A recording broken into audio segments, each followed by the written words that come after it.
Hello दोस्तों, स्वागत है आप सभी का अपने चैनल में। दोस्तों आज हमारी क्लास 5 है जिसमें हम लोग अर्थमेटिक के सवाल सॉल्व करेंगे।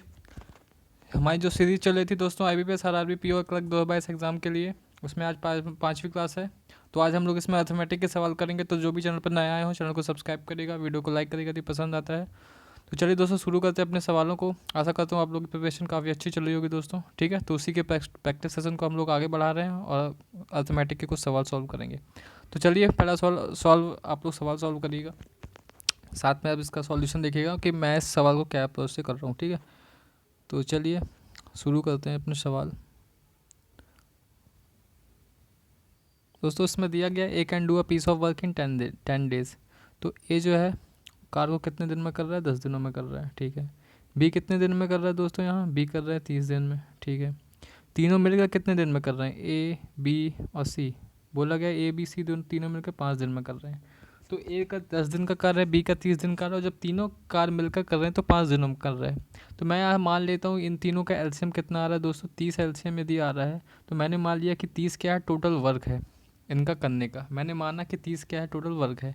तो यदि ए 10 दिनों में कार्य कर रहा है तो 30 टोटल वर्क है, तो एक दिन में कितना काम कर रहा होगा? वो 3 काम कर रहा होगा। उसकी एफिशिएंसी कितनी निकल आई? 3 निकल आई। ठीक है, अब 30 काम है, 30 दिनों में कर रहा है बी, तो मतलब एक दिन में एक ही काम कर रहा होगा। ठीक है, तो बी की एफिशिएंसी कितनी आ गई? 1 आ गई। बी की एफिशिएंसी कितनी आ गई? 1 आ गई। अब तीनों मिलकर 5 दिनों में कर रहे हैं और 30 कार है तो 5 दिनों में कर रहे हैं, मतलब एक दिन में कितना कार्य कर रहे होंगे? 6 कार्य कर रहे होंगे। तो तीनों की एफिशिएंसी कितनी आ गई? 6। अब ए और बी की एफिशिएंसी मुझे मालूम चल गई कितनी है? 3 और 1 मिलकर 4। तीनों की एफिशिएंसी है 6। तो सी की एफिशिएंसी डेफिनेटली कितनी होगी? 6 में से 4 घटा देंगे तो सी की एफिशिएंसी हो जाएगी कितनी? 2। ठीक है, तो सी को कितना कार्य करना है? 30 कार्य करना है और उसकी एफिशिएंसी कितनी है? 2। तो वो दिन कितने लेगा दोस्तों? 15 दिनों में काम कंप्लीट करेगा। ठीक है, तो आशा करता हूँ आप लोग का भी आंसर 15 आ गया होगा। तो चलिए अब दूसरे क्वेश्चन को देखते हैं कैसा है, क्या सवाल। प्रॉफिट एंड लॉस का सवाल है ये, करिए सॉल्व। तो क्या दिया हुआ है? A marked price of an article is 20% more than cost price of article. मतलब जो किसी आर्टिकल का जो कॉस्ट प्राइस है उससे 20% ज़्यादा क्या है? Market price. यदि मैं बोलूँ कि सीपी कितना है? 100, तो उसका जो मार्केट प्राइस होगा वो कितना होगा दोस्तों? 120। फिर बोला गया है कि जो शॉपकीपर है गेन 8% प्रॉफिट। तो सीपी में वो कितना प्रॉफिट कमाएगा? 8% का, मतलब उसको बेचेगा कितने में? 108 में बेच देगा। तब तो वो 8% का प्रॉफिट कमाएगा, क्योंकि प्रॉफिट हमेशा किस में कमाया जाता है? गणना करते हैं, कैलकुलेट करते हैं कॉस्ट प्राइस पे। ठीक है, फिर बोला गया है 8% profit and the profit amount is 24 rupees. अब प्रॉफिट का जो अमाउंट दे दिया गया है वो कितना है? 24 रुपये है। हमारे क्वेश्चन में जब हमने सॉल्व किया तो कितना आ रहा है अमाउंट? 100 रुपये वस्तु की कीमत थी, 108 रुपये में बेच दिया, मतलब 8 रुपये क्या था उसका? प्रॉफिट का अमाउंट था। लेकिन क्वेश्चन में कितना दिया गया है? 24 दिया गया है। तो एक की वैल्यू कितनी आ गई? 3 आ गई। मतलब एक की वैल्यू 3, तो हमको निकालना क्या है? What is the selling price of the article. तो आर्टिकल की सेलिंग प्राइस कितनी है? 108। तो एक की वैल्यू 3 है तो 108 की वैल्यू कितनी हो जाएगी दोस्तों? 324। मतलब 108 मल्टीप्लाई 3, तो 324 किसकी वैल्यू हो जाएगी? Selling price. आशा करता हूँ आप लोग को समझ में आ गया होगा। चलिए बढ़ते हैं नेक्स्ट क्वेश्चन की ओर। ये बढ़िया क्वेश्चन है, मिक्सचर का क्वेश्चन है। There are two vessel A and B. Quantity of milk and water is vessel A and vessel B is in the ratio of 5:3 and 3:1 respectively. दो वैसल हैं, एक vessel A है, एक vessel B है। दोनों में क्या है दोस्तों? मिल्क एंड वाटर का रेशियो दिया गया है। इसमें 5 और 3 रेशियो से मिल्क एंड वाटर है, इसमें कितना है? 3 और 1 रेशियो में मिल्क एंड वाटर है। बोला गया कि दोनों में जो मिल्क और वाटर का जो क्वांटिटी है दोनों लिक्विड की मिक्सचर की वो सेम है। तो मैं देखूंगा कि ए वाले मिक्सचर में कितनी क्वांटिटी है? 8 है, 5 और 3 को मिला दिया 8 है। और बी वाले में कितनी है? 3 और 1 को जोड़ा तो 4 आ रही है। लेकिन बोला गया सवाल में क्या? दोनों की जो क्वांटिटी है वो सेम है, तो मुझे बी की क्वांटिटी सेम करनी पड़ेगी। तो मैं बी में यहाँ 2 का गुणा कर दूँ। ठीक है, कर दिया। तो जब यहाँ 2 का गुणा किया हूँ तो मुझे यहाँ भी करना पड़ेगा। तो यहाँ करूँगा 3 दूनी 6, 2 एकम 2 हो जाएगा। यहाँ कितने का रेशियो? 5 3 का। यहाँ कितने का रेशियो? 6 और 2 का। अब दोनों क्वांटिटी बराबर हो चुकी हैं। अब मैं दोनों को मिलाऊंगा, बोला गया दोनों को मिलाना, पुअर करना एक तीसरे मिक्सचर सी में। जब तीसरे मिक्सचर सी में मिलाएंगे तो 6 5 11 वाटर से मिल जाएगा, और 3 2 5 मिल्क से मिल जाएगा। तो मिल्क हो गया 11, वाटर हो गया 5। अब बोला गया कि vessel C in the quantity of water जो है वेसल सी में कितनी है, 25 है। तो 5 की वैल्यू कितनी दे दी, 25। तो 1 की वैल्यू कितनी आ गई, 5।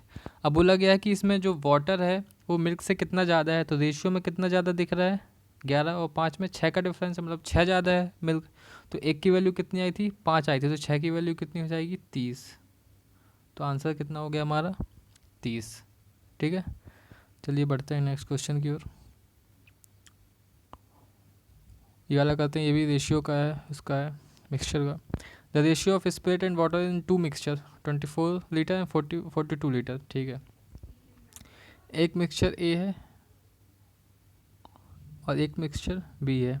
इसमें कितना मिक्सचर है, 24 लीटर, इसमें है 42 लीटर। इसमें रेशियो कितना दिया गया मिल्क एंड वाटर का, 7:5। और इसमें कितना दिया गया है, 5:9। अब इनको हम क्वांटिटी में देख ले तो 7 और 5 का रेशियो है, तो 7 और 5 12। 12 की वैल्यू कितनी दी है, 24। एक की वैल्यू कितनी आ जाएगी, 2। तो 7 की वैल्यू कितनी हो जाएगी, 1 की वैल्यू 2, तो 7 की वैल्यू 14, 5 की वैल्यू 10। ठीक है, यहाँ देखें तो 9 5 कितना दिया है, 14। 14 की वैल्यू कितनी आ गई, 42। तो 1 की वैल्यू कितनी आ गई, 3। तो 5 की वैल्यू कितनी हो जाएगी, 15। 9 की वैल्यू कितनी हो जाएगी, 27। बोला गया कि दोनों को मिक्स किया जाता है together, and now the ratio of spirit and water का क्या होगा। तो दोनों को हम लोग मिक्स करेंगे तो स्पिरिट से मिक्स होगा और वाटर से होगा। तो 14 और 15 को मिक्स करेंगे तो कितना हो जाएगा, ये हो जाएगा दोस्तों कितना, 29। और 27 और 10 37, दोनों मिक्स हो गए, तो 29 और 37 का रेशियो आ जाएगा। ठीक है, क्योंकि हमको रेशियो ही निकालना था इसमें। ठीक है, चलिए बढ़ते हैं नेक्स्ट क्वेश्चन की ओर। चलिए और भी सवाल देखते हैं कौन कौन से अभी हमारे पास और सवाल बचे हुए हैं। रेशियो वाले हो गए, ये हो गया, ये भी हो गया। एसी ऑफ स्प्लिट ये हो गया। चलिए, the sum of P's and Q's age is 6 years, ago was 44 years। तो इसमें क्या दिया हुआ है, सम दिया हुआ है किसका, पी की आयु का और क्यू की आयु का सम कब का दिया हुआ है, 6 साल पहले का दिया हुआ है। कितना है, 44 साल। तो पी और क्यू की, मैं मान लो पी और क्यू की वर्तमान आयु कितनी है, पी और क्यू ही है। तो इनकी वर्तमान आयु का योग कितना हो जाएगा, अभी क्या, 44 साल जो है वो 6 साल पहले का है योग। तो अभी कितना हो जाएगा, 6 पी की भी जोड़ेगी, 6 क्यू की भी जोड़ेंगे, तो दोनों की कितनी हो जाएगी, 12। तो 12 साल पहले, मतलब दोनों का आप 44 और 12 को जोड़ेंगे तो कितना आ जाएगा, 56 आ जाएगा। तो 56 जो है क्या, अभी वर्तमान में उनकी आयु का योग हो जाएगा। एंड पीज एज 9 years एगो, पी की बोला गया है 9 साल पहले की आयु, और क्यू की 3 साल पहले की आयु। ये क्या है दोस्तों, बराबर है। पी की 9 साल पहले की, क्यू की 3 साल पहले की आयु बराबर है। तो यहाँ से पी माइनस क्यू कितना हो जाएगा, 9 इस साइड जाएगा तो 9 में से 3 गया 6। अब पी प्लस क्यू कितना है, 56, और p माइनस क्यू कितना है, 6। तो यहाँ से हम दोनों इक्वेशन को जोड़ देंगे तो p plus Q, P minus Q, तो q से q कट जाएगा तो 2p बचेगा यहाँ पास। और यहाँ दोनों इक्वेशन को जोड़ेंगे तो 56 और 6 हो जाएगा 62। तो 2p की वैल्यू 62 है, तो एक p की वैल्यू कितनी हो जाएगी, 31।